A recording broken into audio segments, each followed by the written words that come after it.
Welcome, Jazz. How are Welcome. you? I'm fantastic, thank you. Really great. Fun to be here. Glad that you're here. So Indeed. tell us a little bit, who are you? What do you do? What are you known for? Yeah, sure. So I started my first coaching and consultancy business 22 years ago, scaled it from £30 to £3 million and retired at 32. And then I realised that there was only so much Fresh Prince of Bel-Air you can watch. And lots of people were asking me for coaching and consultancy advice. So then I started a company called Money Mastery, and now I help business owners to scale and accelerate their growth faster than they ever thought possible. Nice. So 30 to 3 million. What business was this? So this was a coaching business. I originally started out as a football coach, and then I realised that that was somewhat of a saturated market. Everyone around me at the time was doing it when I was 17. So then I started to coach wider sports. I wanted to really get girls into sports as well, and I just realised that, well, all these boys are playing football. What are the girls doing? So I had some family stuff going on with, like, sister had young teenage pregnancy and all of that sort of stuff. And I realized that there was a correlation between sort of sports interactivity and decision making. So then I went into the primary schools and I started teaching sports. Originally it was just me, and then I got booked and busy, and then I started to hire people, friends, cousins, family members, that sort of thing. And then over time we scaled that from not just doing sports and then physical education, but then we started to add more services to it: music, art, drama, French, Spanish, and we started to hire teachers in, follow our system, follow our processes, and then we ended up with a team of up to 150 staff across over Wow. 100 schools. And that was how many years? So I ran that business for 20 years. 20. Yeah, no, I ran it for 18 years, so from 17 up until 32-ish. Yeah. Yeah, so I ran it for a long period of time, and then sold it and thought, all right, brilliant, Nice. I can just chill out now and do my own thing. And then sharing those stories on Instagram, how to run a business, how to scale a business, how to become financially free and all this sort of stuff. And then people were like, oh, have you got a course? Have you got a program? Have you got this? Have you got that? And I was like, no, I'm chilling out. I'm really leaving me alone. And then over the period of about 6 months, I think that was the full length of my quote unquote retirement period. And then I started coaching people. I did my first event in October 2020.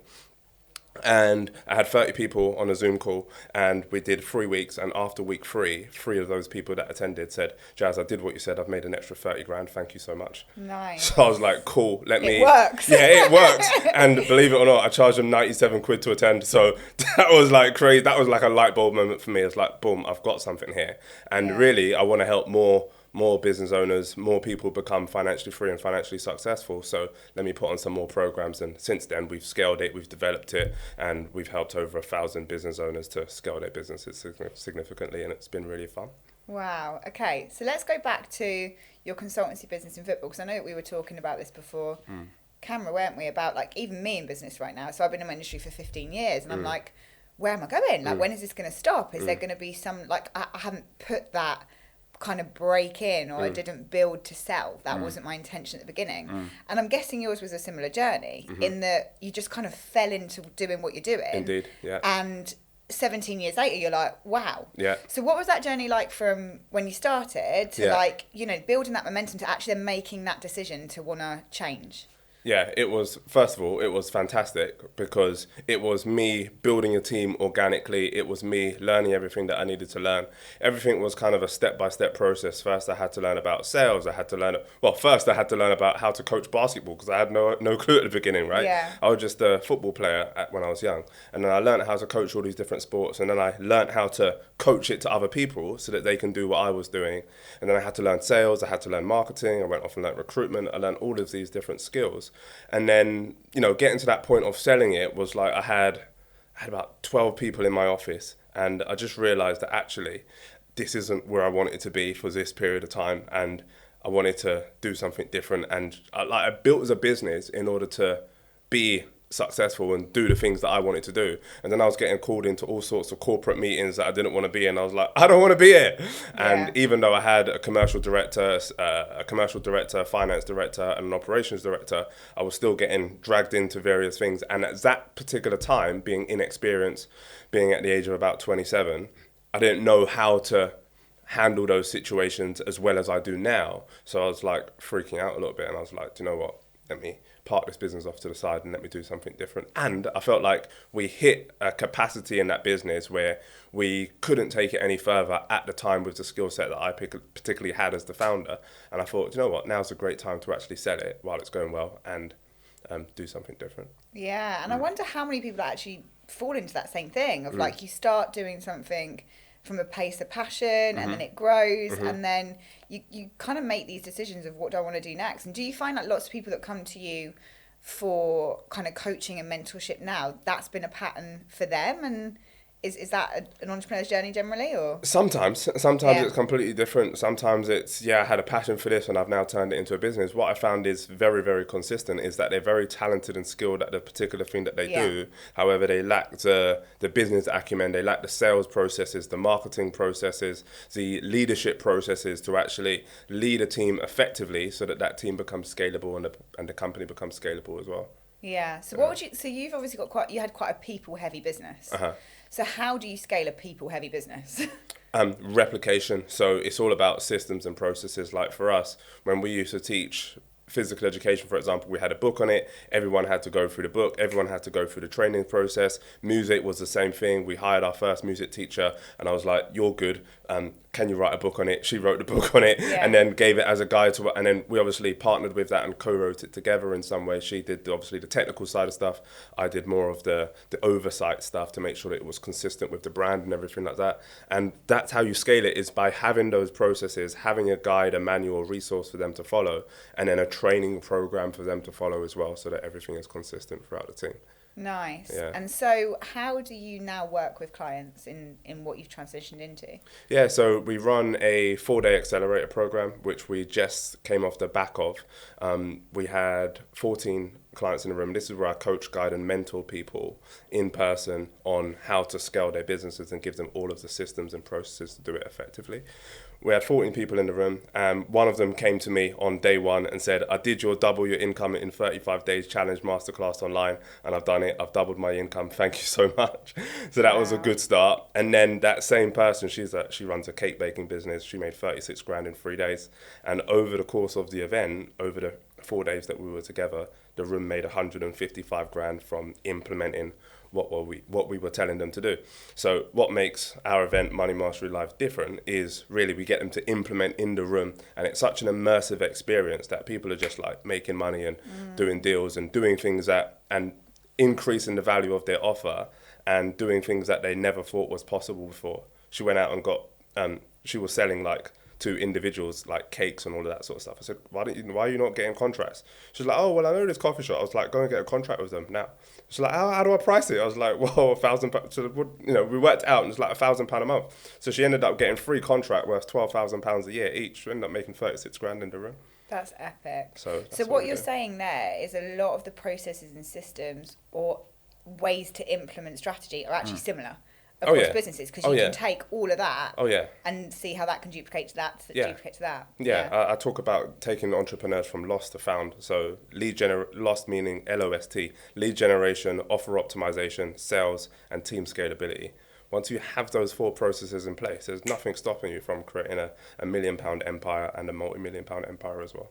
Amazing. So what was your journey then? So you said to me, you got to a certain point in your business where you were like, I didn't really know what I was doing, or you were in rooms where you were like, I'm not really enjoying this or wanting to. Yeah. This child in this primary school hurt their knee. It's your fault. No, it's not. Yeah, right, exactly. So I'm finding myself in those kind of conversations that I didn't necessarily want to be in. And I just found that, you know what, you build a business in order to live a really thriving life. Yeah. And you don't want to be trapped by your business. And at that age, when I was in my 20s, I didn't have the skills or the experience at that point to really transition and pull myself out of the business. Although I did to an extent, the team wasn't running it in the ways that I wanted them to run. It wasn't getting the results that we were getting naturally when I was in the office every day and that sort of thing. And I don't want to be tied to a business where I have to be in the office every day in order to make it efficient and effective. That was the frame of thinking that I had at that time. And now, like, my business is so much lighter, so much less people, so much more profitable as well, which is like, okay, great, now we can actually do this. And I work significantly less than I was before and making more profit, so it's a lot more fun. So do you think with traditional businesses like the one you had, it's ever actually possible to say it's completely passive income? Well, for long seasons of time? yeah, so there's two narratives to this. So let's define passive, because if you look at passive in the dictionary, it says something along the lines of to make money without much effort. Okay, interesting. So in that way, yes, it is passive. Is it completely hands off, don't need to think about it? Absolutely not, because even if you're not actively involved in a business, you're still going to have that mental residue on your mind of, okay, how can I create this? Or what's going on here? Have all of these people paid me? All of these sorts of, you still got to check the books and check the balances to make sure that everything is operating correctly. So yes, it is passive in a sense. Yes, you can have a passive business that makes you money relatively passively, that doesn't take up a lot of time. But can you do it without taking up no time at all? Then probably not, because you're still going to want to oversee it and manage it well. Yeah, and I suppose any entrepreneurial business, or let's say business owner who has team, will probably verify that fact. Yeah. It's like you can leave somebody for a season of time. Right, exactly. Yeah. If you leave them for a long stretch of time, right, it is a completely different organisation by Indeed. the end that you've left them, no matter what your processes and systems are. And I think it's real talk, isn't it? I think there's a lot online and on social media, and a lot of young people that have this dream of entrepreneurship being this complete freedom of life. Yeah, young people are lazy. Yeah. Yeah, they're lazy. They're completely lost in the source. They're watching reading these Alex Hormozy books and just going, all right, I'll just send this message to 500 people on Instagram and I'll make 30 grand a month. And I was like, maybe, but maybe not. Maybe you need to develop some skills first. Maybe you need to develop some experience first. Maybe you actually need to do things that give you life experience in order to get the high value result that you're looking for, and not just send 10 messages on Instagram and hope to be a millionaire. It doesn't work that way. Right. So, okay, let's go there then. I think that's a great point. How many of those sort of people do you get coming through your front door? Not necessarily through my front door, but what happens is they message me on Instagram every single day, like, hey, I've got this opportunity for you. Do you mind if I shoot you a video? Like, no, fuck off, you're 12. Behave yourself. When you go onto their profile, because I'm a bit curious sometimes, so I do go onto their profile, and it's like they've got 12 posts. Like, dude, like, you've got no, like, hey, I've got this really cool marketing hack that can really 10x your business. I'm like, dude, you've got no experience, you've got no credibility, you've got no background. Come with some humility. And say, hey, I want to try this thing. I would love to work for you for a period of time to really see if it works, and if it does, can we do some sort of revenue split on it? That's a much more humble approach, rather than acting as some expert when you're 22 and you've been doing it for the last 6 months. Totally. Yeah. And it's like anyone can make cash in a moment. Yes. But what's the longevity of that? And I think that's what you're saying. It's like skill and like what are the components to that? Yeah, absolutely. Yeah. For sure. So is there anyone who you wouldn't mentor? People that are uncoachable. So people that don't listen, don't implement advice. I am done with people that don't implement advice and don't take action. I love action takers. One of the girls who joined our program on Monday sent a message in our group on Tuesday going, I've done it. I've made my first 12 grand client. I was like, brilliant. You've like implemented straight away. And that theme of success, love, speed is very important. So if someone's not coachable, they don't listen, they argue back, they challenge everything. I had one guy come to my program, and he was like, all right, what should I do? He's like, you got the gems, tell me then. I was like, okay, let's slow down a little bit. Like, where are you in your business? Well, you should know. And I was like, I can't. Like, at the end of the conversation, after 60 minutes of like, you were just given a wall on everything. Like, how many clients do you have at the moment? Boy, man, don't know, you know. Well, you're gonna have to give me some insight. Like, it was just like pure of that, like that wall, and not giving information. Like, I need to galvanize information in order to give you the gems that you're gonna need to scale your business. So if somebody is uncoachable, if somebody is rude, offensive to any members of my team or anything like that, to be fair, we don't get it much. We've literally only had it probably that one time, maybe twice out of over 1,000 clients that we've coached. But yeah, if those people are around us, we're like, environment dictates performance, so we can't have people with a negative attitude in our environment. Of course. Is there any industries you won't work with? Yeah, we don't work with specifically brick and mortar businesses. Like if someone goes, oh, I've got a coffee shop or I've got a barber shop, I'm like, we can show you the different ways that you can potentially come out of that and use your skills in a different way to make more money and scale that. Which is why the 4-day experience is important, because then we show them all of the different ways that they could be making money and profit from their business. But if they're not open to new ideas, then we typically don't work with that type of brick and mortar business. We work more with business owners who are more coaches, consultant, experts in their craft or their field, and they want to create something something new. Nice. Yeah. What's the most obscure client you've had come to you? When you say obscure, Like unusual. I don't know. It was probably that guy. He was like really big, really hench, and he was just like trying to like impose, intimidate me, and I'm just like, we can't do that. You know what I mean? So yeah, I think that was probably the most obscure one. And there was another lady who was like, oh, I'm a lawyer and I want to. I've been a lawyer for this period of time and blah, blah, blah, blah. And I was like, well, why don't you create a consulting firm based upon your expertise? She's like, absolutely brilliant.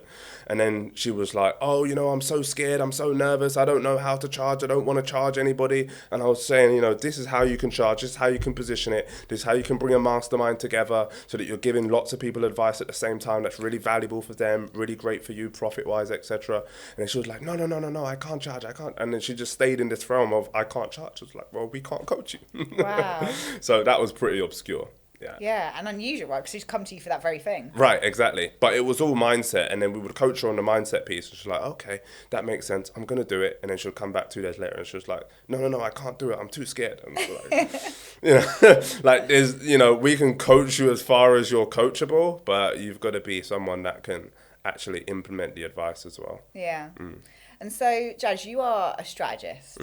Right. What is your personal long-term strategy with what you're doing and where you're going?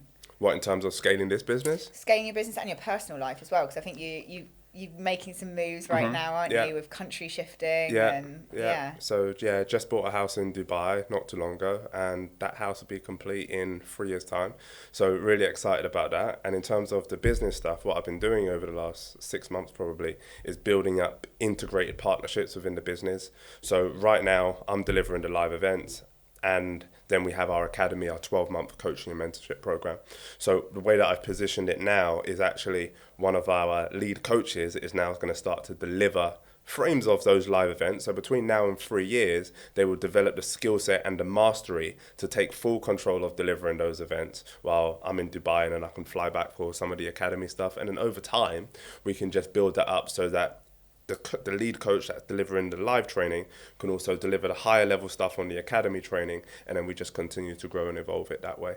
So that way it's less of my time and we're still creating the same level of amazing impact. So as an example, one of our coaches, Hazelia, has been working with a couple of the consultants in the group, and now we're seeing amazing results come through. People have made, Sean made, how much did he make? Like 29 grand in 2 weeks or something like that.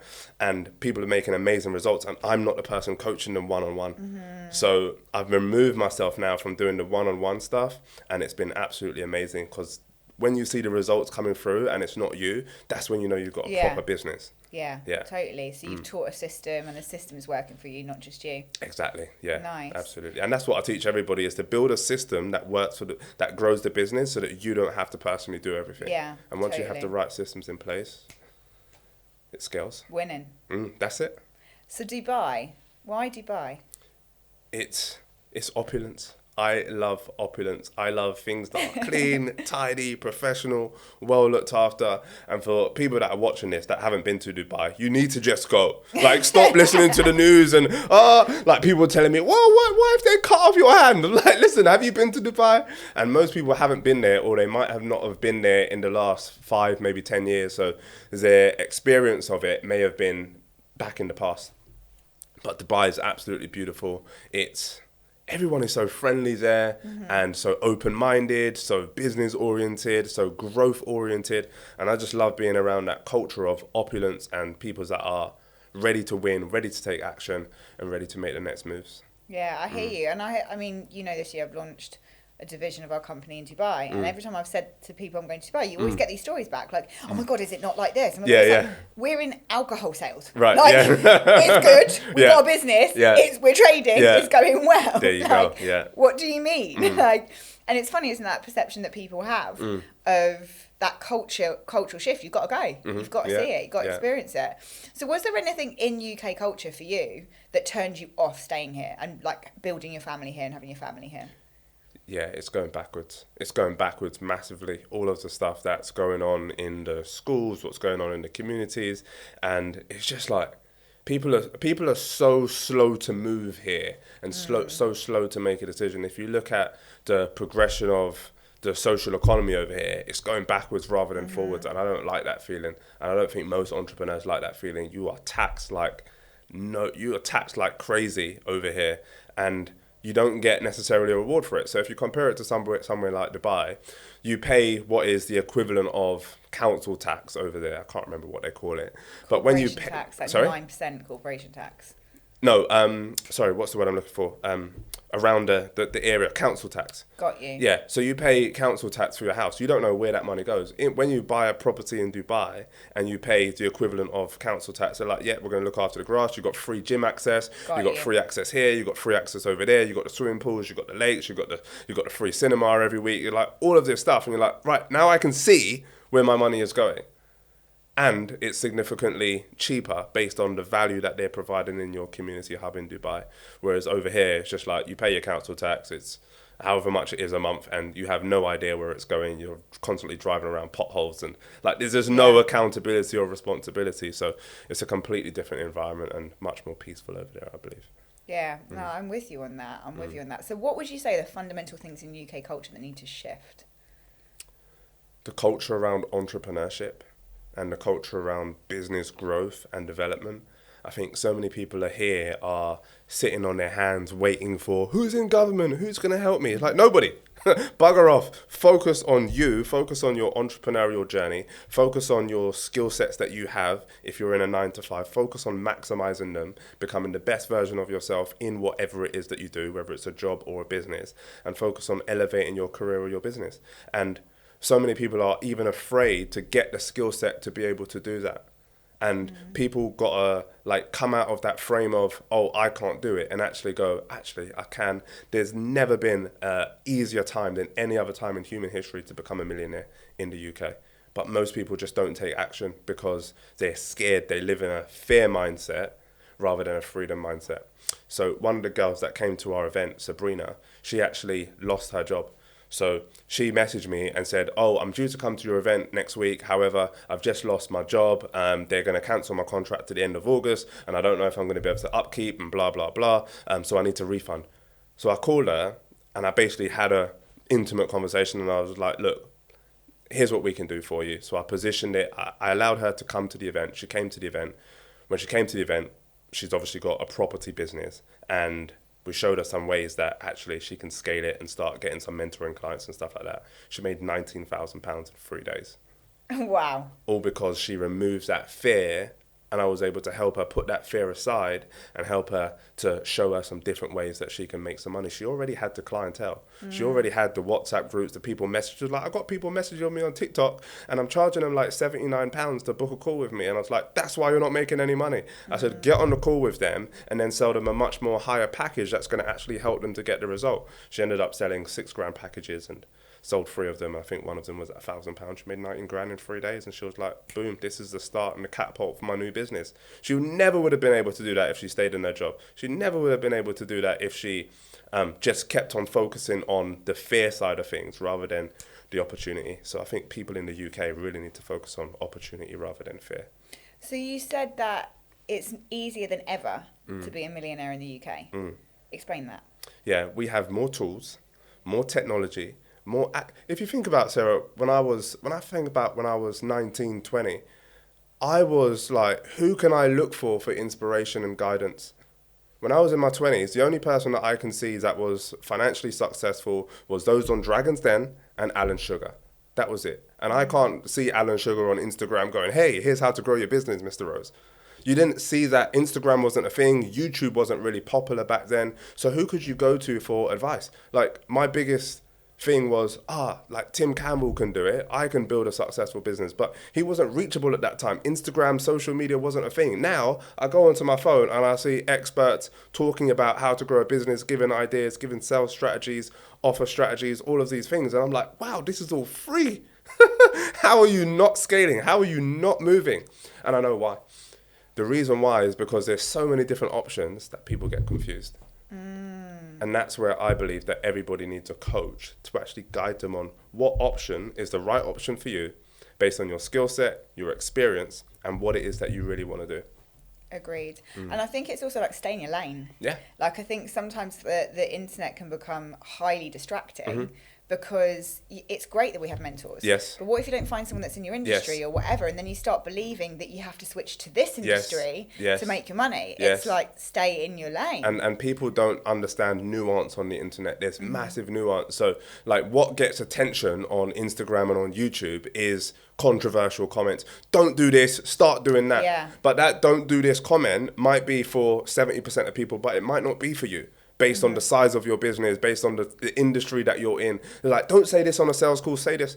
Well, actually, that might work for a particular type of individual that you're speaking to. So many people just listen to what they see and hear on social media and go, I'm going to try all of it. But you can't do all of it. You've got to find nuance. You need guidance. You need support. You need that experience and that somebody that is done it, been there, worn the t-shirt, that can guide you through the right patterns so that you don't get lost in this world of overwhelm and confusion, but actually you accelerate into a world of clarity. And would you agree as well, it is some of it's trial and error and experience? Because I think about my industry, right? Nightlife, hospitality, events, festivals. We have tried digital marketing to get clients. It don't work. Right. We've not just tried it once. Yeah. We have tried it multiple times across 15 years. Like, what is our business based on? Relationships. Ours is a very relationship-based business. So we've spent more money investing in upskilling like our team to be good relationship developers for business development. Makes sense. Get such incredible results rather than trying to put out all these ads, which just doesn't get traction. Sure. Because it's not where our demographic is sat. The face-to-face connection, getting there, knowing the names, connecting the dots, building the actual relation. But that's come through practice and then testing that practice. Sure. Yeah. Right? We're missing that a little bit, aren't we, in this Instagram culture, because people are just looking for the answer. Yeah, they're looking for fast action, fast results. And actually, some of it takes patience, it takes skill, and some people are not willing to develop the skill. So I had somebody the other day, I was like, I think one of my ads or something like that said, listen, I'm going to show you how to turn 6-figure years into 6-figure months by speaking. And it's like, how? I was like, by speaking to large audiences all at once of your ideal clients. And it was like, yeah, but I'm good at speaking though. Yeah, well, can you also kick a ball into a goal? Yes, but can you bend it like Beckham? No. Yeah. Therefore, there's a skill acquisition process that people need to learn, develop, and master in order to really start to see tangible results over a long period of time. Because I think a lot of people just want that one quick little hack, quick little, and that's okay. But also, you also need a long-term strategy. You also need long-term skill development in order to get really good at persuading people, influencing people, and moving people to the next logical step. I talk about this in Money Mastery, where I talk about Kim, and the principle is you have knowledge for K, you have I for implementation, you have M for mastery. And mastery is the ability to execute effortlessly without the use of conscious resources. So I say a lot of people want to jump from knowledge to mastery, like knowing something, to mastery, and the massive gap in the middle is implementation. You actually have to go through a period of coaching, guidance, and support to implement it, get tweaks, get feedback, get the nuanced detail in order to make yourself really good so that you can then execute effortlessly without actually thinking about it.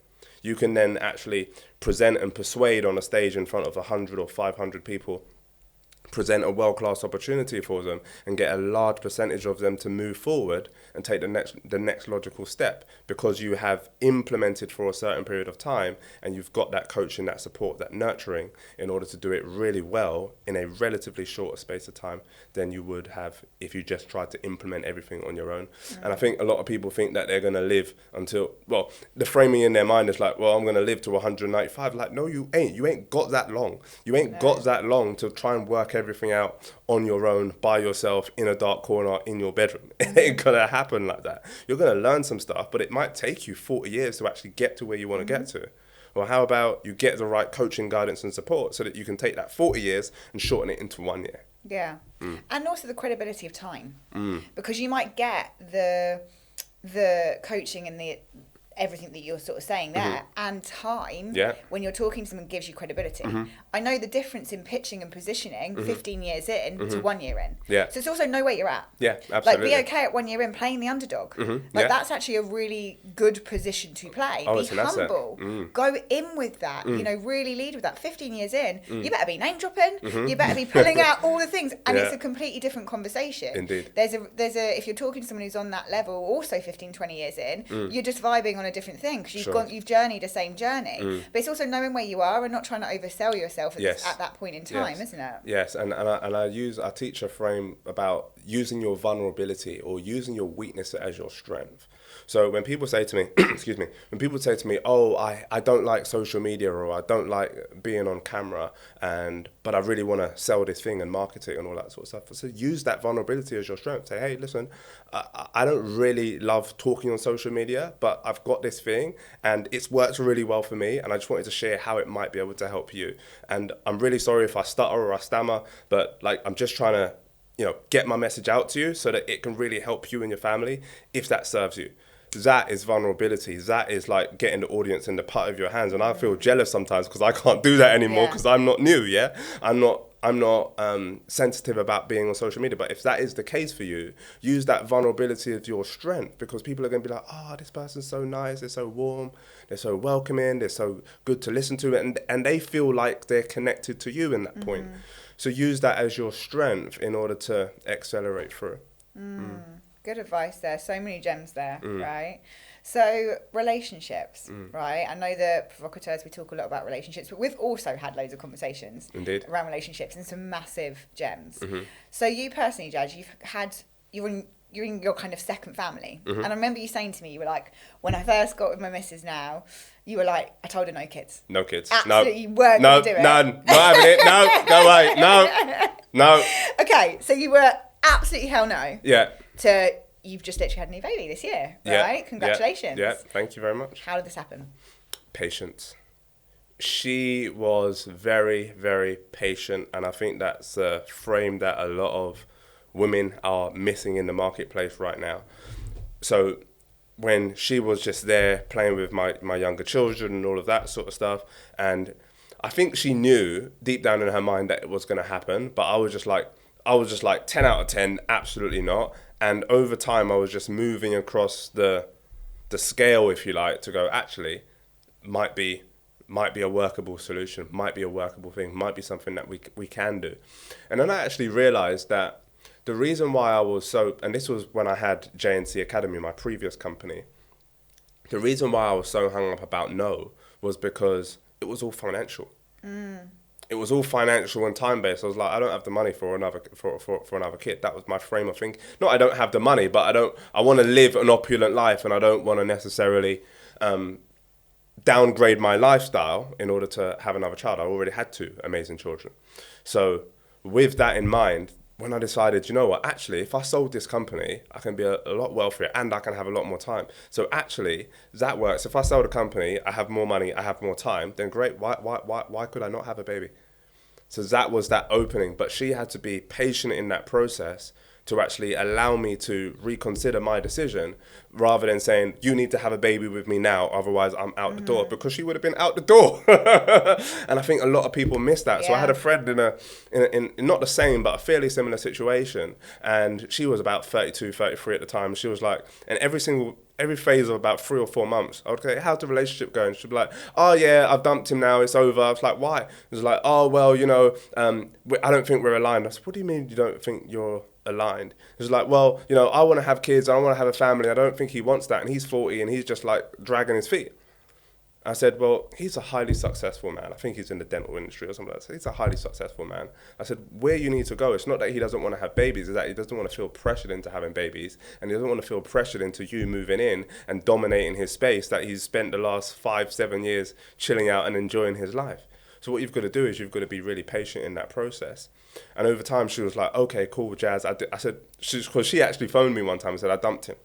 I said, she explained the reason why. And I said, go back and apologize. And say, do you know what? I really want this to work. I apologize. I was way too forceful, and I'm trying to dominate you as I dominate the men that are working with me in my business, and that's not the situation. Mm-hmm. She apologized to him. They made up. They're now together. They have a beautiful baby together. They have a beautiful life, and every time I speak to her now, she's just absolutely elated and so thankful for the fact that I had that conversation with her around patience. Yeah. And because, like, for females, if they want somebody that is highly successful, that highly successful person, it's the same with sales, Sarah. That highly successful person wants to feel like it's their decision. Yeah. And women have, I get it, women have a biological time clock and all of this sort of stuff. But so they want to, oftentimes they drive that decision and say, well, we need to have babies now because my time is clicking. It's all about, but a successful man doesn't want to, he knows that intuitively, but he doesn't want to hear that. He doesn't want to feel like you're forcing him to make a decision because he's used to leading. He's used to making all decisions. So as a woman, you've got to drop those subtle cues. You've got to be patient. You've got to be nurturing. You've got to be supportive. And if it's the right person and you know that that's the right person for you, then it will work out. Trust me. I've seen it so many times. And so what about that is a high risk situation, right? Let's say it didn't. So let's say your missus, where she was patient, but what if you hadn't have changed your mind? Yeah, great question. So what if? Because by that point, right, you've invested time, your emotions, you're there. I think it's around alignment, Sarah. I think that's the point that I need to emphasize in this conversation. It's really around understand, is this the only thing that is a stopgap for your relationship? And if everything else is 9, 10 out of 10 and it's absolutely thriving for you, you know this person, you like this person, you love this person, you trust this person. If all of the other stars are aligned and it's just that one thing. Now, there might be a situation where that man is absolutely certain that it's an absolute no, and maybe there's a historical reason for that. But as a woman, you've got to find out, well, what is that? Same as sales, what is that deeper reason? What is that deeper reason that you actually don't want to do this? And then once you find that out, and if you find that there's an opening in that reason, then great. If you find that it's a medical reason, for example, then it's a different conversation. So it's really just around that alignment piece, understanding the other person. If everything else is aligned and there's maybe just one thing in the way, is really looking at it from an objective point of view and going, well, is there something that can be moved out of the way so that we can create a new opportunity? I suppose as well, it's also about as a woman, because I connect with you a lot. Like I have a lot of friends who, I'm 35, so you get to, it's probably from now to about 40, where we're thinking. You're like, do you want to do it? Do you not? What are you feeling? You've got the biological element, which is a force in itself, but then you've also just got practical life choices. Like you can overwrite that biological thing is going to pass. That's the truth. When you get to your 40s, you probably are not going to have those same urges as we do when we're now. So it's also rationalising it, going like, this is an energy inside of me, like by nature. What do I want to do with it? Do I want to express it? Do I not? And how important is it in the relationship that I'm in? I.e., are you so attached to having a child that you have to do it? Or is there another way that you can express that same feeling? Like I always say, of having had a business for 15 years, all young women, mainly between the ages of like 19 to 25. I'm like, I've been a mother many times in many kind of ways. Do I want to have kids or not? I don't know. It's not a deal breaker for me. I'm very open to that because I believe that you can express that same thing in many different ways. It doesn't have to be your own physical child, right? Yeah, absolutely. And women have a lot more control and power over relationships than they often realize. It's being able to have a authentic conversation and being able to open that man up to new opportunities. So a simple example might be, as opposed to going to that man and going, I want to have a baby, how soon do you want to have kids? That seems very attacking. Direct. That seems very direct. That's not the way that that's not the way that a man that leads a lot thinks. Whereas that same woman can go to that man and go, do you know what? I really love you. I really care about you. I really I think about having kids with you one day a lot, but actually, you don't need to make any decisions about that. But I just wanted to tell you that I love you and I care about you, and I think it would be lovely to have a family with you one day. And then just walk off and go to the gym. See what happens in the next 3 months when you come with that kind of approach, rather than we need to sit down and have a conversation about A, when we're going to be in an official relationship, B, when are we going to have kids, C, when are we like all of that. It's just too much. And if you're with somebody that is, if you're with a man that is very successful, he is going to repel that. And what I think women need to understand is that if you're with a man that is unsuccessful, he is typically going to be attracted to that leadership, that dominant style from a woman, which means that over time that relationship is almost doomed from the beginning, because you've got a high value woman that is leading it with a man that is somewhat submissive, and the woman long term, she wants a man that can lead. Yeah. A woman that typically wants a man that can lead, that has done things, that has got experience, etc. But if she's attracting all of these, and I hate to use the frame, but unsuccessful men, then that's what she's going to end up with. And then she's going to be like, oh, do you know what? There's something in this relationship that's missing. Well, you created that from the narrative that you actually spoke in the first place. Great gems you're saying here. And like, I think it's also understanding what attributes you're saying they go with successful men. So I've also, like, again, chatting to the girls, right? You kind of go, when you've got a highly successful man, how is it they value and see the world? Like things like hard work and time and persistence and all of these, you know, resilience. Like if you're presenting those things, like there's value that's given back, because those are often value systems and mindsets, ways of thinking that man has been conditioned to think. So patience, the work that your partner put in that time, would you say that had led you to soften in your decision and go, actually, she's paid into this relationship? Yeah, absolutely. Yeah. Absolutely. And it's just that level of patience and understanding, and women are very, very powerful. They're very intuitive. So when you say like, well, what happens if I didn't change my mind, for example? Yeah. Women have intuition. They know that they can maneuver that man's mind. They know that they can do it. And if you have the patience and the understanding in order to be able to do that, then you're never going to steer yourself wrong. And do you know what? Worst case scenario, what's the worst that can happen? What's the worst that can happen? In that situation, Yeah. you don't have a baby. Okay. Yeah. Well, with that particular person. Well, there comes a time where you might not be able to, right? Yeah. If you leave it too long. Yeah, absolutely. But with a woman's intuition, knowledge and understanding, she can understand whether that is just an absolute rogue that she should stay away from, and whether that's an absolute no-go zone for that person, or whether actually there is an opening there. It's a little bit like a sales conversation, right? If you're speaking with somebody on the phone and they're like, I don't want to move forward right now because I've got this going on and that going on. You sense intuitively whether there's an opening in that conversation. Like with Sabrina that came to the event, I sensed that there was an opening in that conversation where she was like, do you know what, I don't want to do your program now. I want to do it in the future sometime when I get some more money. I sensed that there was a level of openness that could be possible there, because I was intuitive enough to understand that.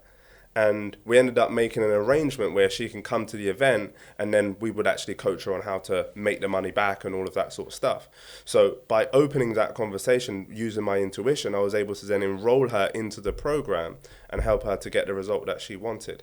So it's the same thing with a relationship. Now, on the other hand, I might have somebody on the phone, or my team might have somebody on the phone, and it's an absolute no-go zone. They're like, no, I don't want to do it because of X, Y, and Z. It's like, okay, perfect. Here's what we're going to do. We're going to send you some training in the meantime, and we're going to wish you all the best. If you ever need to reach out, then come back to us.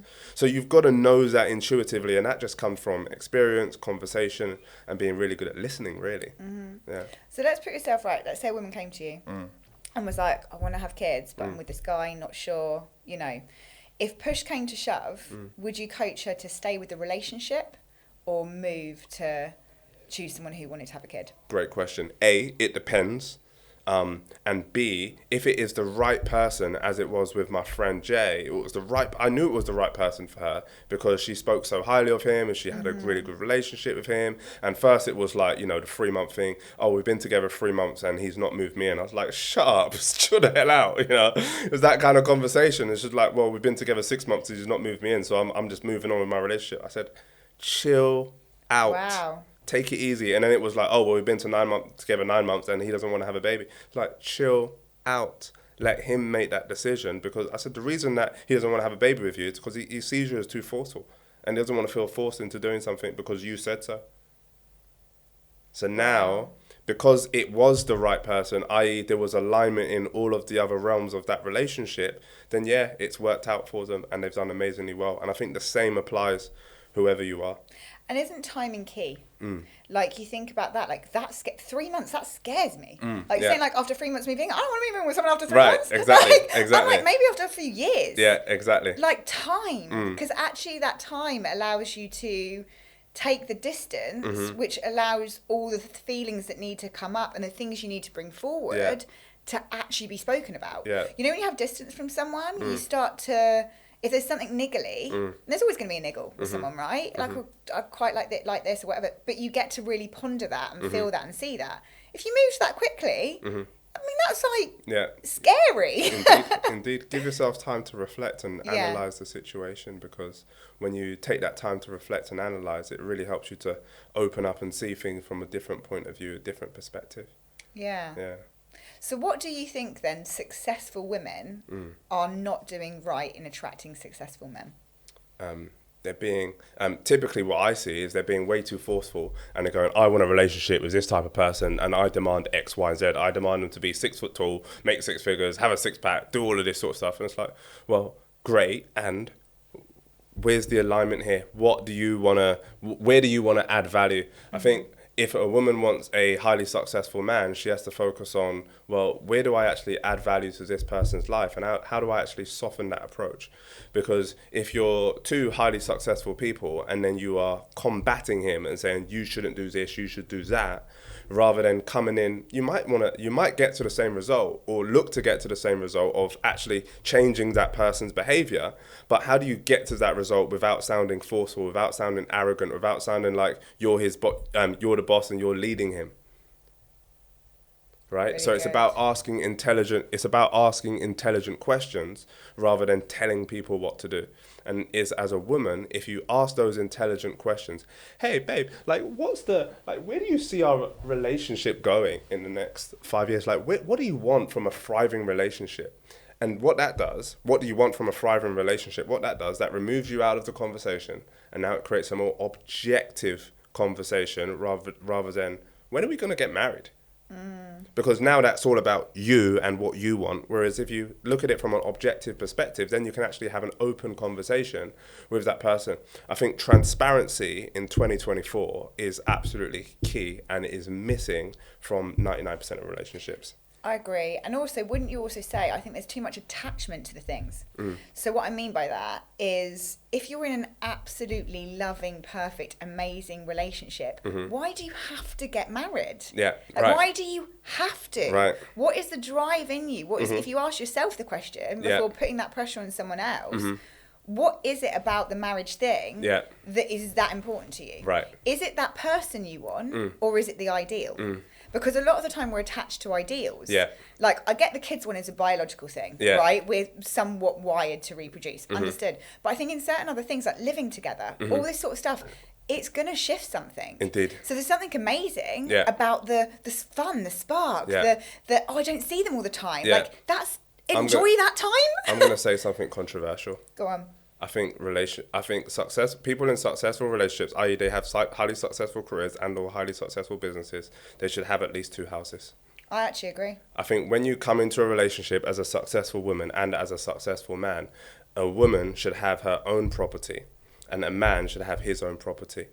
What does that mean? That means that when you are together, that means that when you live together in your home that you live in together, you're there because you want to be there rather than because of financial obligations. Oh, right. I need to stay in this relationship because he pays the bills or she pays the bills, or it's 50-50. If you actually come into that approach, you come with a much more open mind, and the relationship is then centered around love, affection, and all of that type of dynamic rather than, oh, well, reliance on another person. Absolutely. When you have your own thing, it's just like, do you know what? It keeps that spark alive, because you're like, look, I'm going to my house for a couple of days. I'll see you in a couple of days. And like, I know that's going to sound absolutely wild, and people are going to be like, well, you should be together 24/7. Like, no, that separation creates a lot of space for the relationship to grow and a lot of space to, miss each other and all of that sort of stuff. Having 2 houses is bloody great. I totally agree. I have actually some friends. He lives in Dubai and she lives part of the time in New York, part of the time in Dubai. They only see each other for 6 months of the year across the time that they'll cross. They've been together for about 9 years. Love it. so freaking happy, maybe Love even it. more now. Love it. Like they're so happy, and that dynamic completely and utterly works. Yeah. Because they're both doing shit. Yeah, Like I think absolutely. as well, when you've got two people that have got a lot going on, the time that you get together is so precious valuable. that you're more present. You value it higher. Yeah. And there's longevity in that. Yeah. Like how quickly do relationships burn out? And maybe because of oversaturation, which then causes you to not have respect. Yes. And you get complacent, you get a little bit too comfortable. Like all these kind of things creep in. Yes. How do you sustain that for long? Yeah. These kind of things are gold. Yeah. And by the way, if you have a house where you live in together, great, no problem. Yeah. Like there's multiple different ways that you can do it. But I would always look at, okay, if you have a house together, great, then how can you actually have a investment property for the family so that you've got other assets outside of the main property, and actually you end up getting into a space where other properties can pay for the one that you're living in. Yeah, so good. And it just reduces the pressure on the relationship of, oh, this man's got to earn this month in order to pay this, and she's got... It's all a headache. So let's go there then. What do you think men should be providers? Define providers. You define providers. How do you connect to that? Like, okay, so let's say financial providers, and let's talk money, because we've talked a lot about business and money today. I think men should do what they want to do. And I think women should do what they want to do. So if a man wants to lead and be a provider, great, fantastic. It's great for a relationship. If a woman is higher earning than the man, great. It's less common, and it can still work if you work it out. And if you have that relationship, I know a couple of couples that, the woman earns more than the man and all of that sort of stuff, and they work out great because that's the type of man that she particularly needs. Great, no problem. So do men need to be providers? Yes, absolutely. They need to have the means to be able to provide. I think that's the frame that we need to focus on, is when you are a man that leads and you have the means to be able to provide, then you have choice. And when you have choice, then you can create clarity on what options you want to choose at what time. I think the major barrier, problem, suffocation within a relationship is when you are limited on choice. And when you're limited on choice, you can't, well, we can't travel because we don't have money. Well, we can't go to this event because we don't have the money. We can't go to that event because we don't have a babysitter for the kids and we can't afford it. So much of it comes back to money. So if you are a man that knows how to lead, then actually you should lead in your business, your career, and also lead functionally in your relationship, and also have that dynamic whereby it's like she leads on certain areas, he leads on certain areas. So whatever her strengths are, she goes and leads on those strengths. Whatever his strengths are, he goes in and leads on those strengths. So I know highly successful couples that are male, female, they both have highly successful businesses, etc. And it's like, okay, what are you really good at? You do that. What are you really good at? You do that. And I know other couples where it's just like the man makes all the money and the woman is super supportive of everything underneath. It's a little bit like the woman is the neck, the man is the head. Cool, that works too. So I think you've got to find what rhythm, what cadence, what pace works for you, and just run with it. Yeah, and it's also having those, like you said, the transparent, open, honest conversations at the right time, not too early, but observing who someone is. I think the most beautiful thing is to let someone be who they are. Yeah, I think going back to what you shared, what you asked earlier about how my missus had patience. So one of the first things that we did, and this is going to be controversial, people go back, why did you do that? That's crazy, I'll never do that. And that's great, no problem. It worked for me and it worked for us. What we did was, I went, I'm going to take your phone for a week and you're going to take mine and we're going to swap. And literally, I deleted nothing, she deleted nothing. I said, I want to know who you are. And we did that, and that was a big transition for us in terms of understanding who each other was, because I think a lot of people mask a lot of stuff in relationships. By the way, again, it doesn't work for everybody. It's probably not going to work for you if you've been together for 9 years. But if you're at that level of maturity and understanding where you can actually see conversation and actually analyze objectively rather than go rah, rah, rah, rah, rah, then actually you can actually understand the person that you're with and make a clear and definitive decision as to whether that actually is the person for you or not. Wow. So talk to me about that then. You literally looked through all her messages. Yeah.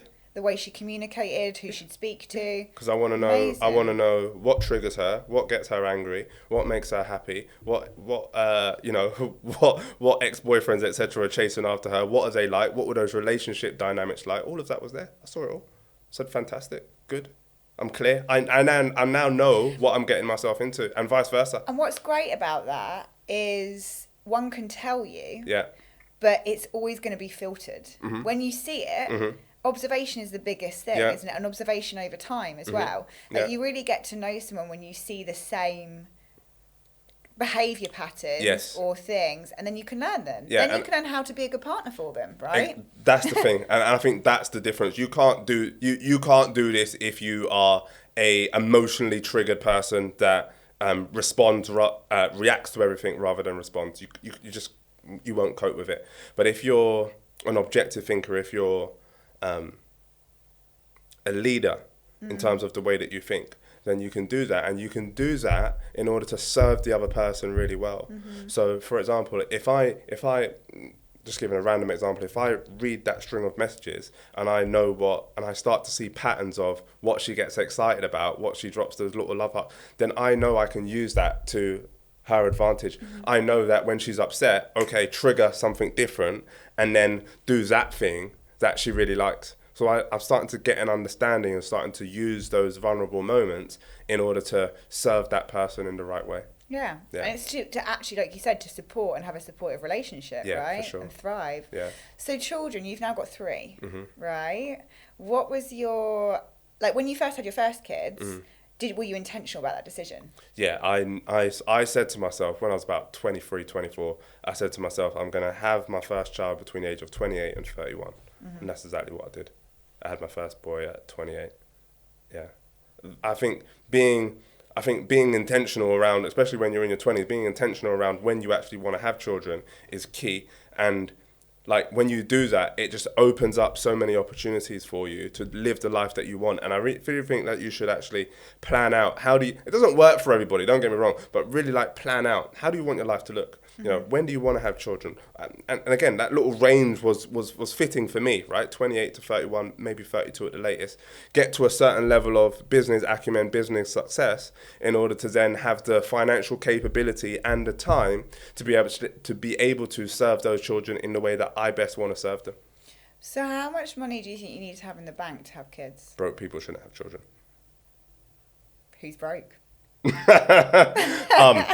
So if you are like, when I say broke people shouldn't have children, I think that you should actually get yourself into a financial opportunity whereby you can serve those children in the most efficient way. And I get it. Some people are going to be like, well, I had children when I was 19 and now they're absolutely great and they're thriving. Yeah. Fantastic. I'm for it. Great. Brilliant. And if you are now thinking about having your first child, your first set of children, and you're actually planning this out, it's going to be more productive for you to plan ahead and to really carve those moments out. Actually, how much money do I want to have, asset-wise, cash-wise, business-wise, career-wise, before I start having children? How many properties do I want to have? Do I actually want to have a property? Do I want to rent somewhere and just have more cash in the bank? Okay, cool. All of this stuff is fine as long as you've planned it, because when you've planned it, you're in a much more powerful position in order to make the right decisions that help you to move forward. So it's never going to work out 100%. You're never going to get it you might not get it perfect on time, but just by having that guidance roadmap for your life is really, really powerful. It's like, I know people are going to be like, business is not like family and all of this sort of stuff. Well, it kind of is, because it all revolves around what? Communication. How do we actually communicate with other people in order to get what we want and have the success, the livelihood, the abundance that we want? Well, you plan it out on paper and get it out of your mind, and actually you have a much more clearer idea and identity of who you are, where it is that you want to go, what type of schools you want to send your children to. Because I think a lot of people get themselves into situations like, I got a baby, I don't know what to do, I don't know where I'm going to live. They end up living somewhere they don't want to live, driving a car that they don't want to drive, living a life that they don't want to live, and then it just becomes a reciprocal cycle of them doing things that they don't want to do. And I'm like, plan ahead as and where you can, so that you have much more opportunity and that you can see things from a higher vantage point. Do you think the planning helps relationships to actually stay together? When you say planning? So like planning out that stuff, because like everything you just got there, like the chaos of this and that. Yeah. Do you think that's a recipe for like relationships to actually break as well? No, not when you do it with empathy. So the logical mind is strategy. Okay, cool. I want to have kids at this age. By the time I've got this much money in the bank or this much money in net worth, and that's going to help us to then be able to send the children to these types of schools or do whatever it is that we want to do. Cool. That's the strategy, logical side. And then there's the empathy side, there's the heart side, there's the passion side. okay, well, that's on the strategic element. And what is it that you want? How can we actually merge these visions together so that we create a successful, thriving vision for us? So in my relationship, we have a vision. Just like I have in the business, I have a vision map we have a vision map for the relationship. We have goals within the relationship, things that we want to achieve. We sit down, we have these conversations every month, just like not just like, but kind of like you were doing a one-on-one meeting with a member of your team. Well, how often do you actually meet and have a deep conversation with your spouse? All of these things are important in order to, and I know it probably sounds ridiculously boring, but you can have that conversation over dinner, you can have that conversation at a walk in the park, all of those sort of stuff. But especially if you're busy, if you dial it in and you kind of like calendar it, it's like kind of cool. Like, you know it's coming up and you know you don't miss stuff. Mm-hmm. Because when you miss stuff in the relationship and you're too busy with business or whatever it might be, and actually your relationship starts to deteriorate, and it's difficult and then you find yourself having to work harder in order to get it back. So we talk about having all of these things in alignment, the business, the career, the family, the wife, the husband. Okay, cool. And now when you have these things in alignment, it's like, now everything is working out for me and working out in the way that I want it to work. And don't you also think, so hear everything you're saying, I'm going to just throw another perspective there. Like, I love the unknown. I love that. Oh, yeah. So I love in relationship or not so much business, obviously business when you're leading people, you want to kind of have friends. But like they actually like, let's see where it goes. Oh, I'm going to promise you today is this. Yeah. But like, we're going to change, we're going to mould, right? Oh, yeah, for sure. And that's why those conversations are super important. So it's that balance between, okay, we've got a structure here, we've got something that's working, and also being spontaneous. Yeah. Like plan spontaneity, right? Yeah. Like make sure that you are checking in with yourself to be spontaneous. Okay, you know what? Do you want to go to Dubai tomorrow? All right, come, let's go. Great. And it's about having the same lifestyle. Yeah. I think that's really key as well. Like if you're with someone who's employed, that isn't going to be on the table. Well, is it? Well, choices. Exactly. Right, so I think the first thing is always the situational alignment for you both as well, for those things to even be possible. Indeed, yeah. And that's what we talk about, having choice. And having that choice, having that financial capability to go, actually, if you want to, leave your job, we're going to Dubai next week, let's go. If you want to, cool. If you don't want to, no problem. Exactly. Yeah. And so I know you grew up as well. I think when we've spoken before, you didn't grow up with a lot of money, did you? No. But now you're saying broke people shouldn't have kids. So when you reflect back on your childhood, is there elements that you think like that wasn't good? Elements that I thought that wasn't good because you didn't have money, but you're now your belief system has changed. Oh no, I just think like let's reverse engineer it. I just think you should focus on getting money before you have children, like getting yourself to a level of financial comfortability. Whatever that level of financial comfortability is for you, go and get it, go and achieve it, and then focus on, okay, cool, now I can utilize this financial capacity that I have in order to bless my children, bless my loved ones, and actually give them the lifestyle and the opportunities that they want. So based upon that then, should everyone be entrepreneurs? No, absolutely not. Absolutely not. And I think that that's a false fallacy. I think that everyone should use their skill set in an appropriate way that allows them to maximize their income. Whether that is being entrepreneurial, I think a lot of people are missing in on that space. Some people don't want to be business owners. It's freaking hard. It's a lot of graft. It's a lot of mental and emotional work. It's high risk. It's a lot of mental and emotional. Sometimes I think to myself, fuck this business shit. Let me just get on the phones and sell for and work for a company and do sales for them and like make 10 grand a week. Cool, like no problem. Do you know what I mean? So no, entrepreneurship isn't for everybody. I think find your lane, find your sweet spot, find your skill set, maximize that, learn to create revenue from that, and live the life that you truly want. Yeah, I hear that. I even said that. I think yesterday I said, if all I had to do was hustle, I'd be really happy. Right. There is a whole business thing that I'm running here, right? So I do totally connect with that as well. So not everyone should be entrepreneurs. Who should be? The people that have the entrepreneurial drive, the people that have resilience, reciprocity, and reflective practice, that really want to be able, that are really able to reflect on what went well, what do I need to do next? The people that are driven, determined, disciplined. If you're not disciplined, don't start a business. And I see that a lot with the younger generation, the people in their early 20s. They're not disciplined. I'm like, where's the video? They're like, oh yeah, do you know what? I had to take my mum shopping. And like, you're not disciplined. Like, you can't be a business owner. Go and be a professional video editor for somebody else and have them tell you what to do, what times you need to be there, because you're going to be really effective at that.